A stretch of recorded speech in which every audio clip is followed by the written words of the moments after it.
Le Seigneur soit avec vous.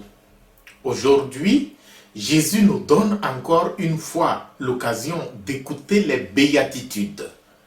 Et cela me donne l'occasion de me rappeler le nombre de fois où plus d'une personne a clairement affirmé que l'expression « heureux les pauvres » était une manière de maintenir le croyant dans la misère et à aimer sa situation de misère. Je ne suis pas si certain que c'est ce que Jésus veut nous dire. S'il est vrai qu'il n'y a pas d'unanimité d'interprétation de cette première béatitude, suivant que l'on la lise chez Matthieu ou chez Luc, même si cela existe, il y a une certitude. Et la certitude est que Jésus ne fait pas l'éloge purement et simplement de la pauvreté, jusqu'à nous demander de ne rien posséder. Ce n'est pas vrai, ce n'est absolument pas cela. Je nous invite aujourd'hui à nous poser des questions simples quand nous entendons chaque béatitude. Mais des questions en relation avec les trois autres lectures que nous avons écoutées chez Sophonie dans la première lecture, dans le psaume 145 et dans la première lettre de Saint Paul aux Corinthiens. Quand nous lisons attentivement ces trois premiers textes, nous pouvons comprendre que devant Dieu, il n'existe pas de différence due au pouvoir, à l'avoir et à la gloire humaine. La seule référence est l'excellence de vie liée aux valeurs immatérielles telles la justice, la droiture, l'humilité, etc. Donc, ce sont des dimensions qui n'ont rien à voir avec le pouvoir, l'avoir et la gloire terrestre.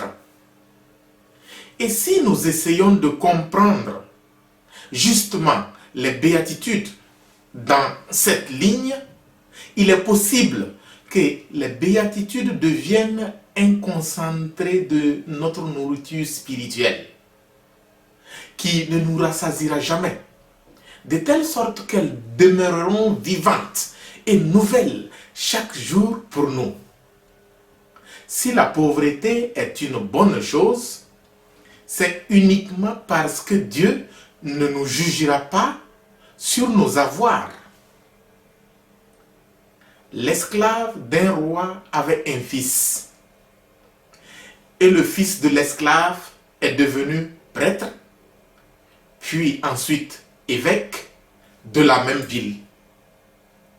Et le roi, qui était croyant, était bien obligé d'appeler le fils de son esclave son seigneur à lui. C'est ça aussi l'absurde de la béatitude. Heureux les pauvres. Heureux ceux qui pleurent, parce que Dieu ne les regarde pas comme des gens qui ont des larmes.